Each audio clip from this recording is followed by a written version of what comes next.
Okay so hello everyone, यो चाहिँ हाम्रो पाइथन सिरिजको लेसन 2 भिडियो है। यसमा चाहिँ हामीले हाम्रो अगाडिको लेसन 1 लाई चाहिँ अगाडि बढाउँछौँ। हामीले अगाडिको भिडियोमा चाहिँ पाइथनको इन्ट्रोडक्सन अथवा त्यसलाई चाहिने बेसिक थ्योरेटिकल नलेजहरू हेरेको थियौँ र प्रिन्ट स्टेटमेन्टको भित्र चाहिँ हामीले के कुराहरू लेखेर यसलाई रन कसरी गर्ने भनेर सिकेको थियौँ। एउटा रिक्याप है, यसलाई रन गर्नको लागि चाहिँ हामीले के लेख्छौँ त भन्दाखेरि विन्डोजमा छौँ भने पाइथन लेख्छौँ, म्याक र लिनक्समा छ भने पाइथन 3 लेख्छौँ। अनि म चाहिँ अहिले विन्डोजमा छु, सो पाइथन अनि के लेख्ने भन्दाखेरि फाइलको नाम डट पाई होइन। फाइलको नाम के छ त भन्दाखेरि फर्स्ट डट पाई। यदि गरेपछि चाहिँ हाम्रो रन हुन्छ। यो कोड चाहिँ कसरी रन भइरहेछ, यो के भइरहेछ यसो हेरौँ है त। हाम्रो सुरुमा के छ भन्दाखेरि यो प्रिन्ट स्टेटमेन्ट छ है। स्टेटमेन्ट भनेको के हो त भन्दाखेरि हामीले प्रोग्रामिङ गर्दाखेरि चाहिँ हामीले के लेख्छौँ त भन्दाखेरि इन्स्ट्रक्सन्स लेख्ने हो नि त। हामीले कम्प्युटरलाई यस्तो यस्तो काम गर भनेर हामीले केही इन्स्ट्रक्सन दिने हो। सो प्रोग्रामिङमा चाहिँ हो त्यस्तो इन्स्ट्रक्सन्सहरूलाई चाहिँ स्टेटमेन्ट भन्छ। जस्तै एउटा प्रिन्ट भनेर मैले एउटा इन्स्ट्रक्सन दिएँ भने यो प्रिन्ट भनेको चाहिँ एउटा स्टेटमेन्ट भयो क्या। सो यो प्रिन्ट स्टेटमेन्टले चाहिँ के गर्छ भन्दाखेरि यो प्रिन्टभित्र भएको हरेक कुरा चाहिँ जस्ताको त्यस्तै हामीलाई टर्मिनलमा चाहिँ प्रिन्ट गरिदिन्छ। यहाँनिर सपोज मैले प्रिन्टको भित्र चाहिँ हेलो वर्ल्ड, ओके यसलाई सानै बनाइदिउँ होइन, हेलो वर्ल्ड लेखेर रन गऱ्यो भने चाहिँ यतानिर हेलो वर्ल्डै आयो है। सो यति गर्न पनि धेरैले चाहिँ के मिस्टेक गर्छन् त भन्दाखेरि सिधै प्रिन्ट लेख्छन् होइन, अनि भित्र चाहिँ यसरी हेलो वर्ल्ड लेखिदिन्छन् क्या। यो गऱ्यो भने त हाम्रो एरर आयो नि त। हो यसरी रेड मार्कले हाइलाइट पनि भएको छ यहाँनिर चाहिँ एरर आयो भनेर। सो यो चाहिँ के भयो त भन्दाखेरि हामीले प्रिन्ट स्टेटमेन्ट लेख्दाखेरि प्रिन्टको भित्र लेखेको कुराहरूलाई चाहिँ यसरी डबल इन्भर्टेड कमाले चाहिँ छुट्याइदिनुपर्छ क्या। सो यो डबल इन्भर्टेड कमा भित्र भएको कुरा मात्रै चाहिँ रन हुन्छ। सपोज मैले डबल इन्भर्टेड कमा भित्र जेसुकै लेखेँ होइन, हाई लेख्ने बित्तिकै एरर आइदियो क्या। जे लेखे पनि एरर आउँछ भनेपछि के बुझ्नु पर्यो त भन्दा प्रिन्टको भित्र डबल इन्भर्टेड कमाले नै मेसेज चाहिँ लेख्नु पर्यो। अनि के यो डबल इन्भर्टेड कमाको भित्र मात्रै लेख्न मिल्ने हो र अरू केही गर्न मिल्छ कि मिल्दैन भन्दाखेरि मिल्छ है। सिङ्गल इन्भर्टेड कमा छ भने नि मिल्छ। पाइथनमा चाहिँ सिङ्गल इन्भर्टेड कमाले पनि काम चाहिँ चल्छ। म टर्मिनललाई क्लियर गरिदिन्छु अनि फेरि रन गरेँ भने चाहिँ हेलो वर्ल्ड आयो होइन त। भनेपछि सिङ्गलले पनि हुने रहेछ, यसरी डबलले पनि चाहिँ हुने रहेछ होइन। र के पनि हुन्छ त भन्दाखेरि यसरी हामीले ट्रिपल युज गऱ्यौँ भने पनि हुन्छ है। सो यसरी मैले 3-3वटा युज गरेँ भने पनि हाम्रो काम चाहिँ चल्छ। के भयो, ओके लास्टमा ब्र्याकेट भएछ है। सो यसरी काम चाहिँ चल्छ। तर यो ट्रिपल इन्भर्टेड कमा बनाउँदाखेरि चाहिँ अथवा ट्रिपल कोटेसन मार्क बनाउँदाखेरि चाहिँ मैले के गरेको छु अहिले भन्दाखेरि डबल डबल डबलको चाहिँ पेयर युज गरेको छु। यता पनि डबल डबल डबलको छ, यता पनि डबल डबल डबलको पेयर छ होइन। तर यसलाई के पनि गर्न मिल्छ त भन्दाखेरि यसरी सिङ्गलको ट्रिपल पनि गर्न चाहिँ मिल्छ क्या। यसलाई काटौँ अनि सिङ्गलको ट्रिपल गरेर रन गऱ्यो भने पनि काम चल्छ। तर सजिलो भनेको हामीलाई कि त सिङ्गलले हुन्छ कि त डबलले हुन्छ। सो म डबलै युज गर्छु है त। सपोज मलाई चाहिँ एउटा मेसेज देखाउन मन लाग्यो भने त hi everyone welcome to code Ghar भनेर मलाई देखाउन मन लाग्यो। तर लेख्दा लेख्दै एकदम लामो मेसेज भयो र मलाई चाहिँ हो यसरी मल्टिपल लाइनमा चाहिँ प्रिन्ट गराउनु पर्यो भने हामीले यसरी डबल इन्भर्टेड कमा अथवा सिङ्गल इन्भर्टेड कमाले चाहिँ राख्न मिल्दैन। हो यसरी मल्टी लाइनमा चाहिँ हामीले मेसेज देखाउनु पर्यो भने चाहिँ हामीले के युज गर्नुपर्छ त भन्दाखेरि ट्रिपल इन्भर्टेड कमा नै युज गर्नुपर्छ। सो यसरी चाहिँ हुन्छ है। अब मैले रन गरेँ भने हो यसरी चाहिँ मल्टिलाइन स्टेटमेन्ट चाहिँ रन भयो। सिङ्गलले पनि मिल्छ जस्तो लाग्छ मलाई चाहिँ, मैले पनि ट्राई गरेको छुइनँ। सिङ्गलले पनि चल्छ अफकोर्स है। सो मेसेज देखाउनको लागि सिम्पली के गर्नु पर्यो त भन्दाखेरि कि सिङ्गल इन्भर्टेड कमा कि डबल इन्भर्टेड कमा कि त ट्रिपल इन्भर्टेड कमा। तर मल्टिलाइनमा देखाउनु पर्यो भने चाहिँ हामीले ट्रिपल कोटेसन मार्कै युज गर्नुपर्छ है त। ओके सो यति भएपछि चाहिँ मैले अहिले हल्का हेर्दा राम्रो देखाउनको लागि चाहिँ डबल इन्भर्टेड कमा नै युज गरेर यसले मलाई सजेसन दिइरहेको छ हेलो गिट लेख भनेर। म हेलो गिटै लेखिदिन्छु होइन। हेलो गिटै लेखेँ। यो मैले के युज गरेँ भन्दाखेरि प्रिन्ट स्टेटमेन्ट युज गरेँ होइन। एउटा फाइलमा चाहिँ कतिवटा चाहिँ प्रिन्ट स्टेटमेन्ट गर्न मिल्छ, एउटा मात्रै गर्न मिल्ने हो कि दुईवटा मात्रै गर्न मिल्ने हो कि भन्दा जतिवटा नि गर्न मिल्छ है। जस्तै मैले प्रिन्ट हाई लेखेँ, यसको तल फेरि ओके ओके ओके लेखिदिन्छु होइन। यतिकै जे पाइ त्यो लेखिदिएर है। यसरी हाई लेखेँ भने चाहिँ जुन अर्डरमा लेखेको छु हो त्यही अर्डरमा चाहिँ रन हुन्छ र जतिवटा पनि लेख्न मिल्छ है। यसरी जे लेखा छ त्यही नै आइदिन्छ। अनि अफकोर्स बेसिक कुराहरू होइन, बिचमा स्पेसहरू भयो भने केही पनि फरक पर्दैन। तर अगाडि हो यसरी स्पेस आइदियो भने चाहिँ पाइथनमा चाहिँ एकदम ठुलो मिस्टेक हुन्छ। यो भनेको इन्डेन्टेसन एरर है। हामीले यसलाई रन गर्न खोज्यौँ भने पनि यहाँ इन्डेन्टेसन एरर भनेर आउँछ। सो पाइथनमा हामीले कोड लेख्दाखेरि चाहिँ जहिले पनि फर्स्टबाट लेख्नुपर्छ है। कुनै कुनै केसमा चाहिँ अब यसरी इन्डेन्ट दिएर चाहिँ लेख्नुपर्ने केस पनि हुन्छ, जस्तै लुपहरू लगाउँदा अथवा इफ स्टेटमेन्टहरू लगाउँदा। तर त्यो चाहिँ हामी पछि भिडियोमा कभर गर्छौँ है। सो यति भएपछि चाहिँ अब हामीले फर्स्ट पाइथनको कोड लेखिसक्यौँ होइन। अब कसैले अब पाइथन युज गरेर तेरो आफ्नो नाम प्रिन्ट गरेर देखायो भन्यो भने चाहिँ हामीले इजिली देखाउन सक्छौँ है। र अब आजको भिडियोमा चाहिँ मेनली हामी के डिस्कस गर्छौँ त भन्दाखेरि भेरिएबल्स एन्ड आइडेन्टिफायर्स है, FIRS फायर्स। यसरी मैले लेखेँ भने त हाम्रो अफकोर्स पाइथनको कोड होइन यो, त्यही भएर एरर आउँछ होइन। तर मलाई केही नोटहरू लेख्नु पऱ्यो होइन, कहिलेकाहीँ अब आफ्नो आफूले कोड लेख्दाखेरि चाहिँ अरूले पनि कोड बुझोस् भनेर केही नोटहरू लेख्नुपर्ने हुन्छ। हो त्यस्तो केसमा त अब डाइरेक्टली हामीले लेख्यौँ भने त यसरी एरर आउँछ नि त। सो यसलाई फिक्स गर्नको लागि चाहिँ हामीले के गर्न सक्छौँ भन्दाखेरि अगाडि एउटा ह्यासट्याग राख्यौँ भने चाहिँ यो चाहिँ एज अ एउटा कमेन्ट ट्विट हुन्छ है, एज अ COMMENT कमेन्ट चाहिँ ट्विट हुन्छ। र यो चाहिँ हाम्रो पाइथनको कोड रन गर्दाखेरि यो चाहिँ रन हुँदैन। सपोज मैले माथि यो लेखेर चाहिँ तल हामीले सिकेको अहिलेसम्म के छ त भन्दाखेरि प्रिन्ट छ, प्रिन्ट हेलो, यो प्रिन्ट गऱ्यो भने चाहिँ क्लियर होइन है यो, सो हेलो नै आएको छ है। यो चाहिँ एज अ कमेन्ट ट्विट हुन्छ, यो चाहिँ पाइथनको कोड चाहिँ होइन। यो चाहिँ हामीले आफूले केही कुराहरू लेख्नुपर्ने छ, नोटहरू लेख्नुपर्ने छ, अथवा अरूले कोड बुझोस् भनेर केही कुराहरू मेसेज छोडिदिनु पर्ने छ भने चाहिँ हामीले यसरी कमेन्ट चाहिँ युज गर्छौँ। र मल्टिपल लाइनमा चाहिँ कमेन्ट युज गर्नु छ भने चाहिँ हामीले के गर्न सक्छौँ त भन्दाखेरि यता पनि अब कि त ह्यासट्याग दिएर यसरी केही लेख्ने होइन, नभए चाहिँ हामीले डाइरेक्ट मेसेजहरू के लेख्नु छ लेखेर ट्याक्क सेलेक्ट गर्ने यति र कन्ट्रोल थिचेर स्ल्यास दिउँ भने चाहिँ सबै चाहिँ कमेन्ट भइदिन्छ है। र यो चाहिँ केही पनि चाहिँ हाम्रो पाइथनको कोडमा चाहिँ गनिँदैन।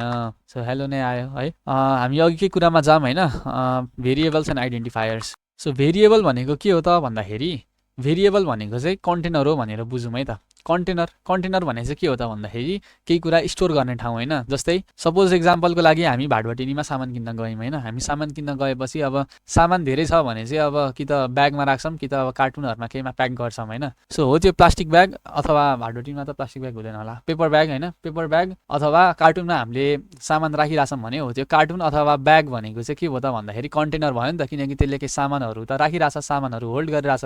हो त्यस्तै हामीले चाहिँ केही कुराहरू भ्याल्युहरू चाहिँ होल्ड गराउनु पऱ्यो होइन, काहीँनिर भ्याल्युहरू स्टोर गराउनु पऱ्यो भने चाहिँ हामीले चाहिँ त्यस्तै कन्टेनर युज गर्नुपर्ने हुन्छ। हो त्यो कन्टेनरलाई चाहिँ हामीले के भन्छौँ त भन्दाखेरि भेरिएबल भन्छौँ। र ठ्याक्कै सजेसन पनि आइदियो होइन, variables are use to store data in a program, they are given a name भनेको छ होइन।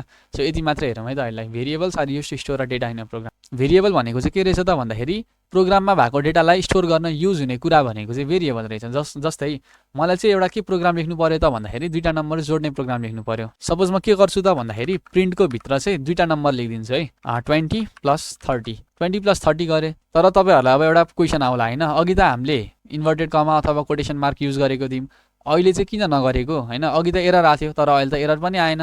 यसलाई रन गरेर हेरौँ होइन, रन हुन्छ कि हुँदैन। रन भयो क्या, 20 + 30 गर्दाखेरि 50 भयो। यो किन यस्तो भयो त, किन एरर आएन भन्दाखेरि हामीले चाहिँ कोटेसन मार्क युज गर्ने भनेको केही स्ट्रिङ मेसेजहरू देखाउनका लागि हो। स्ट्रिङ भनेको चाहिँ टेक्स्ट भनेर बुझौँ होइन। यसमा चाहिँ किन एरर आएन त, किन हाम्रो प्रोग्राम रन भयो त भन्दाखेरि हामीले कोटेसन मार्क युज गर्ने भनेको चाहिँ केही टेक्स्ट मेसेजहरू देखाउनका लागि युज हुने हो। जस्तै मैले हाई लेख्नु छ भने मैले कोटेसन मार्क युज गर्छु होइन, लेखिनँ भने त एरर आउँछ। तर अघिको केसमा चाहिँ 20 + 30 गर्दा चाहिँ एरर आएन, किन भन्दाखेरि 20 30 भनेको चाहिँ टेक्स्ट होइन क्या, यो नम्बर हो, यो पनि नम्बर हो, दुईवटा नम्बरलाई जोडेको छ। सो प्रिन्ट फङ्सनले चाहिँ यो चाहिँ अलाउ गर्छ क्या हामीलाई, त्यही भएर एरर चाहिँ आएन। सपोज मलाई 20 + 30 जोड्नु छ, एन्सर 50 आयो, केही छैन, ठिक छ। 20 - 30 गरे पनि चल्छ होइन, जे गरे पनि चल्छ, अपरेसनहरू भन्ने हुन्छ, यो पनि हामी पछि हेर्छौँ। सो 20 - 30 गर्दा पनि -10 आएको छ। तर मलाई यस्तो कुरा चाहिँ टन्नै चाहियो है। यो चाहिँ मैले भर्खर हाम्रो कुनै पनि लाइनको एन्डमा गएर चाहिँ कन्ट्रोल डी थिचेँ भने चाहिँ हो त्यो लाइनको डुप्लिकेट चाहिँ अर्को लाइनमा गएर बस्छ है, त्यही नै गरे हो। VS कोडमा मेरो चाहिँ सर्टकट यो छ, सबैको त्यही हुन्छ हो कि मैले चेन्ज गरेर थाहा भएन। तर तपाईँहरू पनि ट्राई गर्नु, एकचोटि भएन भने चाहिँ, नभए चाहिँ सेटिङ्समा गएर चाहिँ यता किबोर्ड सर्टकट्स भन्ने हुन्छ, कपी लाइन डाउन हो कि के हुन्छ है, कपी लाइन डाउन हो। सो कपी लाइन डाउनमा कन्ट्रोल डी छ, यहाँनिर जे छ त्यो युज गर्न सक्नुहुन्छ, अथवा एडिट पनि गर्न मिल्छ है। यहाँनिर सपोज मैले कन्ट्रोल यु थिचेँ भने चाहिँ अब चाहिँ कन्ट्रोल यु गऱ्यो भने चाहिँ त्यो कपी लाइन डाउनवाला फङ्सन चल्छ। तर मलाई चाहिँ अहिले त्यही नै युज गर्नु छ, सो म यसलाई केही पनि सेभ चाहिँ गर्दिनँ। ब्याक आएँ, कहाँ थियौँ हामी भन्दाखेरि यो रन गरिरहेको थियौँ होइन, 20 - 30 सब चलि नै रहेको छ। यसलाई म सबलाई काटिदिन्छु र प्रिन्ट स्टेटमेन्टले चाहिँ यो चाहिँ अलाउ गर्छ। तर सपोज मलाई चाहिँ मल्टिपलवटा कुराहरू चाहिँ हो यसरी उयो गर्नुपर्ने छ, यता 20 - 30 होइन, यता चाहिँ 20 + 30, अब चाहिँ 20 × 30 होइन, अनि त्यहाँबाट चाहिँ 20 / 30 गर्नु छ, यो लास्टको चाहिँ एउटा फालिदिउँ होइन। सो यति गर्नुपर्ने छ। यो सबैलाई रन गऱ्यौँ भने त अहिले त चल्छ, केही प्रब्लम आउँदैन होइन, सबै आएको छ। 20 - 30 गर्दा -10, 20 + 30 50 हो, त्यस्तै 3 2 = 6, त्यही भएर 600, यो पनि 0.666 आएको छ। तर सपोज यो नम्बर चाहिँ एकदम ठुलो थियो अरे होइन, यत्रो ठुलो नम्बर थियो अरे, यो पछाडिको 30 पनि यत्रो ठुलो थियो अरे, र मलाई चाहिँ यसमा क्यालकुलेसन चाहिँ गरिराख्नुपर्छ भने त मैले यो नम्बर त लेखी गर्नु पर्यो नि त यत्रो ठुलो नम्बर, यो त अफकोर्स बोरिङ हुन्छ। हो यसलाई प्रिभेन्ट गर्नको लागि चाहिँ हामीले त्यो डेटालाई चाहिँ स्टोर गर्नुपर्ने हुन्छ। सो स्टोर चाहिँ कसरी गर्छौँ त भन्दाखेरि एउटा भेरिएबल बनाएर। कसरी बनाउने त भन्दाखेरि एउटा जे मन लाग्छ नाम दिने होइन, सपोज एबिसी भनेर नाम दिएँ, अथवा मैले चाहिँ नम्बर भनेर दिन्छु, अनि इक्वल्स टू दिने है। इक्वल्स टू दिएपछि चाहिँ हाम्रो जे नम्बर हो त्यो चाहिँ यहाँनिर लेखिदिने डाइरेक्टली। सपोज मलाई चाहिँ 25,000 चाहिँ स्टोर गर्नुपर्ने छ, 25,000, यसलाई चाहिँ म नम्बर 1 भन्छु, अनि नम्बर 2मा गएर चाहिँ मलाई 25 चाहिँ स्टोर गर्नुपर्ने छ। अब मैले के गर्न सक्छु त भन्दाखेरि प्रिन्टको भित्र चाहिँ डाइरेक्ट नम्बर 1 प्लस नम्बर 2 चाहिँ गर्न सक्छु। यति गऱ्यो भने चाहिँ अब चल्छ है त। 27,500 आयो, प्लस गर्दाखेरि अब मल्टिप्लाई गर्नु पर्यो भने नि कपी गर्छु, मल्टिप्लाई गरिदिन्छु, डिभाइड गर्नु पर्यो भने नि यहाँनिर डिभाइड गरिदिन्छु। सो जे गर्न मन लाग्छ मैले चाहिँ गर्न सक्छु। र मलाई चाहिँ अब यो जतिचोटि यो नम्बरहरू एक्सेस गर्नुपर्ने हुन्छ हो त्यतिचोटि चाहिँ मैले यो नम्बर 1 र नम्बर 2लाई एक्सेस गरेँ भने चाहिँ चल्छ है त। हामीले चाहिँ यो दुईवटा भेरिएबल बनायौँ होइन, नम्बर 1 र नम्बर 2 भनेर। भेरिएबल बनाउने पनि केही रुलहरू चाहिँ हुन्छ है। रुल्सहरू हेरौँ। रुल्समा चाहिँ फर्स्टमा चाहिँ के छ त भन्दाखेरि नम्बर 1मा चाहिँ नो स्पेसेस होइन। भेरिएबल बनाउँदाखेरि चाहिँ स्पेस चाहिँ हुनु हुँदैन। जस्तै मैले के गर्न खोजेँ त भन्दाखेरि नम्बर स्पेस 1 इक्वल्स टू 2500 यसरी स्टोर गर्न खोज्यो भने चाहिँ एरर आउँछ, किनकि यो स्पेस छ बिचमा, स्पेस हुन पाउँदैन होइन। अनि यहाँ सजेसन आइरहेको थियो होइन रङ भनेर पनि यहाँ देख्नुभयो भने, तर केही छैन। र अर्को रुल भनेको चाहिँ भेरिएबल चाहिँ कहिले पनि नम्बरबाट चाहिँ स्टार्ट हुन पाउँदैन। यो सजेसन आएको कुरालाई इग्नोर गरौँ है अहिले। भेरिएबल चाहिँ कहिले पनि नम्बरबाट स्टार्ट हुँदैन। जस्तै मैले नम्बर 1 त लेख्न पाउँछु, तर 1 नम्बर चाहिँ लेख्न पाउँदिनँ क्या। सो हाम्रो के भयो त भन्दाखेरि can not start with a number. जस्तै मैले चाहिँ 1 नम्बर इक्वल्स टू 50 गरेँ भने चाहिँ यो मिस्टेक भयो क्या, तर बिचमा चाहिँ नम्बर हुन पाउँछ। जस्तै जे पनि नम्बर चाहिँ बिचमा चाहिँ हुन पाउँछ। सो यो चाहिँ एउटा भ्यालिड भेरिएबल चाहिँ भयो है। अरू रुल भनेको चाहिँ रिजर्भ किवर्ड्सहरू चाहिँ युज गर्न मिल्दैन। Can not use reserve keywords है। सो रिजर्भ किवर्ड्स भनेको चाहिँ के हो त भन्दाखेरि जस्तै अघि हामीले हेरेको प्रिन्ट है। प्रिन्ट भनेको त हामीले बनाएको कुरा होइन नि त। पाइथन इन्स्टल गर्दाखेरि त आफै आएको कुरा हो। हामीले यो युज गरेर चाहिँ मेसेज डिस्प्ले गर्न मिल्थ्यो। यो भनेको त पाइथनले प्रोभाइड गरेको हो नि त। सो यस्तो कुरा चाहिँ हामीले एज अ भेरिएबल चाहिँ युज गर्न मिल्दैन। जस्तै मैले प्रिन्ट इक्वल्स टू 20 गरिदिएँ भने चाहिँ प्रिन्ट चल्छ, त्यही त यो चल्दैन है। यता एरर चाहिँ देखाएको छैन, तर जे होस् प्रिन्ट भनेको त हामीलाई पाइथनले प्रोभाइड गरेको कुरा हो नि त। यो त एउटा फङ्सन हो, त्यो भएर हामीले फङ्सनलाई चाहिँ एज अ भेरिएबल चाहिँ ट्रिट गर्न मिल्दैन। त्यो भएर एरर आयो। टर्मिनललाई क्लियर गरिदिउँ। सो रिजर्भ किवर्ड्स चाहिँ के हो त र यसलाई कसरी एक्सेस गर्ने भनेर हेरौँ है त। सो रिजर्भ किवर्ड्सलाई एक्सेस गर्नको लागि चाहिँ म माथिको सबैलाई कमेन्ट आउट हानिदिन्छु है। किवर्ड भनेर चाहिँ इम्पोर्ट गर्नुपर्छ, इम्पोर्ट किवर्ड है, इम्पोर्ट किवर्ड। अनि प्रिन्ट के गरिदिन्छु भन्दाखेरि किवर्ड डट केडब्ल्यू लिस्ट।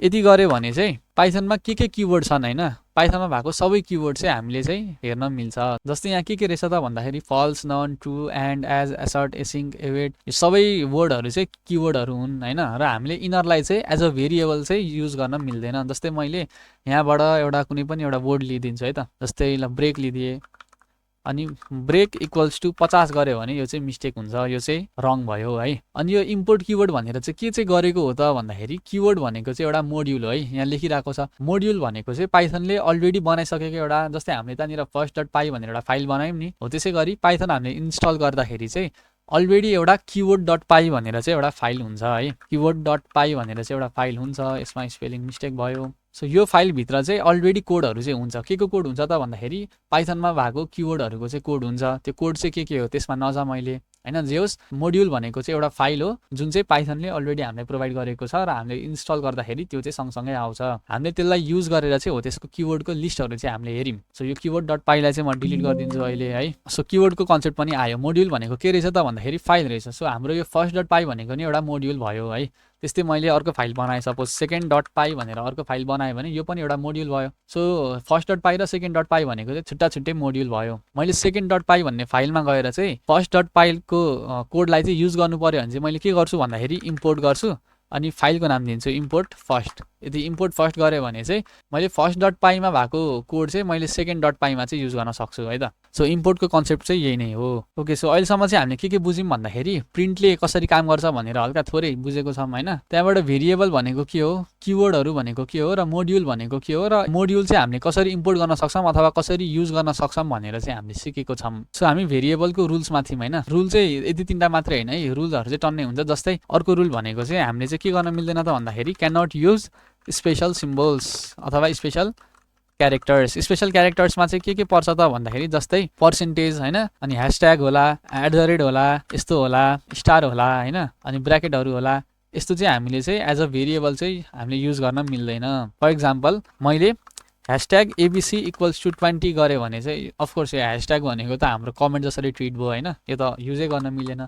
अर्को इक्जाम्पल भनेको चाहिँ @ एबिसी इक्वल्स टु 30 भनेर राख्यो भने चाहिँ यो पनि मिल्दैन, @ युज गर्न मिल्दैन। त्यसै गरी एन्ड होइन, स्टार केही पनि चाहिँ युज गर्न मिल्दैन। के मात्रै हुनु पर्यो त भन्दाखेरि टेक्स्ट हुनु पर्यो, अन्डरस्कोर चाहिँ गर्न पाइन्छ है, अन्डरस्कोर चाहिँ गर्न पाइन्छ, अनि नम्बर्स हुनु पर्यो। नम्बर पनि सुरुमा चाहिँ हुन भएन तर पछाडि चाहिँ हुन पायो। पछाडि भनेको बिचतिर नि हुन पायो तर जो सुरुमा हुन पाएन र स्पेस हुन पाएन। सो रुल चाहिँ के छन् भनेर हेरौँ है त। भेरिएबल नेमिङ रुल्समा चाहिँ के छ भन्दाखेरि a variable name must start with a letter or the underscore character होइन। मैले अघि भनिसकेको छु लेटर हुनु पर्यो कि त अन्डरस्कोर पनि हुन पायो, अनि नम्बरबाट स्टार्ट हुन पाउँदैन है। A variable name can only contain alpha numeric characters. Alpha numeric भनेको चाहिँ कस्तो भन्दाखेरि अल्फाबेट भनेको त थाहा छ होइन, A to Z क्यापिटल भए पनि स्मल भए पनि फरक परेन।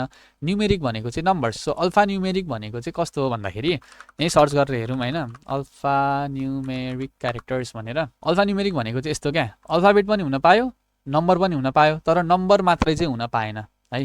जस्तै ABC 1 2 3 छ, करेक्ट छैन, अल्फा न्युमेरिक हो यो। पासवर्ड नम्बर्स छैन, त्यही पनि अल्फाबेट मात्रै भयो भने चाहिँ करेक्ट भयो। युजर 1 2 3 है, नम्बर पनि छ अल्फाबेट पनि छ, यो पनि करेक्ट भयो, तर नम्बर मात्रै चाहिँ हुन पाएन। जस्तै 1 2 3 इक्वल्स टु 50 भनेर मैले लेखेँ भने यसको केही सेन्स छ त छैन होइन। हो त्यही भएर चाहिँ यो चाहिँ एज अ भेरिएबल चाहिँ युज गर्न मिल्दैन। 1 2 3 ABC पनि मैले मिल्दैन भनिसकेको छु, तर के चाहिँ मिल्छ, ABC 1 2 3 मिल्यो, अथवा ABC 1 2 3 को बिचतिर अन्डरस्कोर राखे पनि पायो, अथवा सुरुमा अन्डरस्कोर राख्छु भने पनि पायो।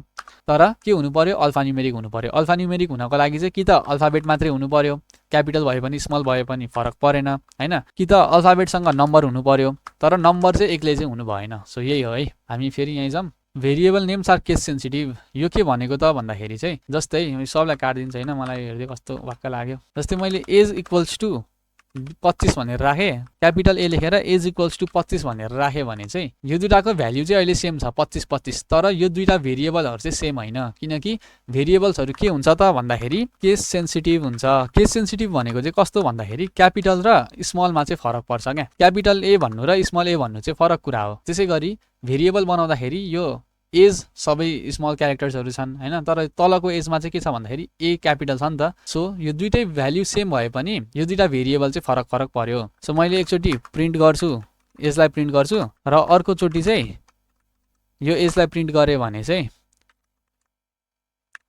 25-25 आयो होइन, किनकि दुइटा भ्याल्यु सेम सेम छ। तर मैले सानो ए भएको एजलाई चाहिँ मैले 20 बनाएँ, ठुलोलाई चाहिँ 25 बनाएर मैले रन गरेँ भने चाहिँ 25-25 आयो नि त। फरक फरक भ्याल्यु पनि एक्सेप्ट गरिरहेको छ, तर एउटै भेरिएबल भएको भए त यसरी एक्सेप्ट गरिदिन्थ्यो नि त। सपोज एउटै भेरिएबल भनेको चाहिँ माथि चाहिँ मैले एज इक्वल्स टु 20 भने, तल चाहिँ एज इक्वल्स टु 50 भने, र हामीले अहिले क्यापिटल ए वाला एज त केही कुरा डिफाइनै गरेको छैनौँ होइन, माथि केही कुरा लेखेकै छैनौँ, तर त्यसलाई एक्सेस गर्न खोजिरहेछौँ। सो यो एरर आइरहेछ, यसलाई काटिदिउँ। सो यो गऱ्यो भने चाहिँ हाम्रो कुन भ्याल्यु प्रिन्ट हुन्छ त भन्दाखेरि तलको प्रिन्ट हुन्छ, किनकि हाम्रो कोड भनेको चाहिँ माथिदेखि तल फ्लो हुँदै गर्दाखेरि चाहिँ माथि हाम्रो भ्याल्यु 20 छ, 20 स्टोर भयो होइन, तर तल आइपुग्दा चाहिँ के छ त भन्दाखेरि 50 स्टोर भएको छ नि त। हाम्रो कोड भनेको चाहिँ जहिले पनि टपदेखि बटमसम्म चाहिँ रन हुन्छ। सो माथि एकचोटि एजको भ्याल्यु 20 भयो, तल आइपुग्दा चाहिँ एजको भ्याल्यु 50 भइदियो। सो एजलाई मैले रन गरेँ भने चाहिँ हाम्रो भ्याल्यु भनेको चाहिँ 50 आउँछ, किनकि यो एज र यो एज भन्नु त अहिले सेम हो नि त। सो एउटा एजको लागि चाहिँ एउटा मात्रै भ्याल्यु हुन पायो। अघिको केसमा त यो एज र यो एज फरक थियो, त्यही भएर हामीले दुइटालाई रन गर्दाखेरि चाहिँ दुइटै भ्याल्यु चाहिँ आएको हो है त। सो यसरी 20 र 25 भनेर चाहिँ आउँछ। सो भेरिएबल्स भनेको चाहिँ यही हो। अघि हामीले के भनेको थियौँ भन्दाखेरि हामीले आजको भिडियोमा चाहिँ के हेर्छौँ भन्दाखेरि भेरिएबल्स र आइडेन्टिफायर्स हेर्छौँ भनेको थियौँ नि। सो भेरिएबलको कन्सेप्ट त यही नै हो, तर आइडेन्टिफायर भनेको चाहिँ के हो त भन्दाखेरि आइडेन्टिफायर्स, कति स्पेलिङ बिर्सेको मैले यसको, सो आइडेन्टिफायर्स भनेको के हो भन्दाखेरि नाममै यसको मिनिङ छ होइन, आइडेन्टिफाई गर्ने। जस्तै हामीले डिफाइन गरेको कुरा हुन्छ नि, जस्तै मैले यो एजलाई डिफाइन गरेँ होइन, दुईटा भेरिएबल बनाएँ एज भनेर, यो त मैले आफूले डिफाइन गरेको कुरा हो नि त। सो युजरले डिफाइन गरेको कुरा, जस्तै यो भेरिएबल होस्, फङ्सन होस्, क्लास होस् होइन, मैले के भने भन्दाखेरि भेरिएबल्स होस् होइन, फङ्सन होस् अथवा क्लास होस्, जेसुकै भए पनि केही कुरालाई हामीले नाम दिइरहेको छौँ होइन, आइडेन्टिफाई गर्नको लागि त नाम दिएको हुन्छ नि त। जस्तै तपाईँहरूको पनि के नाम छ, नाम किन दिएको त भन्दाखेरि तपाईँहरूलाई चिन्नको लागि, आइडेन्टिफाई गर्नको लागि। त्यसै गरी हामीले बनाएको भेरिएबललाई चिन्नको लागि अथवा फङ्सन पछि हामीले कुरा गर्छौँ होइन, फङ्सन र क्लास भनेको के हो भनेर। तिनीहरूलाई चाहिँ हामीले चिन्नको लागि चाहिँ केही नाम दिएको हुन्छ नि त। हो त्यस्तो हो, त्यसरी नाम दियौँ भने चाहिँ हो त्यसलाई चाहिँ हामीले आइडेन्टिफाई गरेको भन्ने बुझिन्छ। सो आइडेन्टिफायर्स भनेको चाहिँ त्यही नै हो। यो एज भनेको नि अहिले चाहिँ एउटा आइडेन्टिफायर भनेर हामीले बुझ्न सक्छौँ है त। र आइडेन्टिफायर बनाउनको लागि पनि केही रुलहरू त होला नि त होइन। यो रुलहरू चाहिँ के हो त भन्दाखेरि अघि हामीले जे डिस्कस गरेको छौँ भेरिएबल बनाउनको लागि हो, सेम रुल चाहिँ यसमा पनि फलो हुन्छ। भन्नुको मतलब हामीले भेरिएबल बनाउन पनि त्यही रुल फलो गर्नु पर्यो। हामीले फङ्सन बनाइरहेछौँ भने पनि अघिकै रुल फलो गर्नुपर्छ, क्लास बनाइरहेछौँ भने पनि अघिकै रुल चाहिँ फलो गर्नुपर्छ है त। सो आजको भिडियो चाहिँ यति नै हो है। हामीले के बुझ्यौँ त भन्दाखेरि पहिला सुरु प्रिन्ट भनेको के हो भनेर बुझ्यौँ, प्रिन्ट कसरी काम गर्छ बुझ्यौँ, त्यहाँबाट भेरिएबलको कन्सेप्ट बुझ्यौँ, किवर्ड भनेको के हो भनेर बुझ्यौँ, इम्पोर्ट भनेको के हो बुझ्यौँ, र आइडेन्टिफायर भनेको के हो भनेर बुझ्यौँ। अहिले चाहिँ यो फङ्सन क्लासहरूको हामीले डिस्कस गरेको छैनौँ होइन, यो चाहिँ हामी पछि पढ्दै गएपछि चाहिँ बुझ्छौँ है त। सो आजको भिडियोको लागि चाहिँ यति नै हो है, अर्को भिडियोमा भेटौँ है त।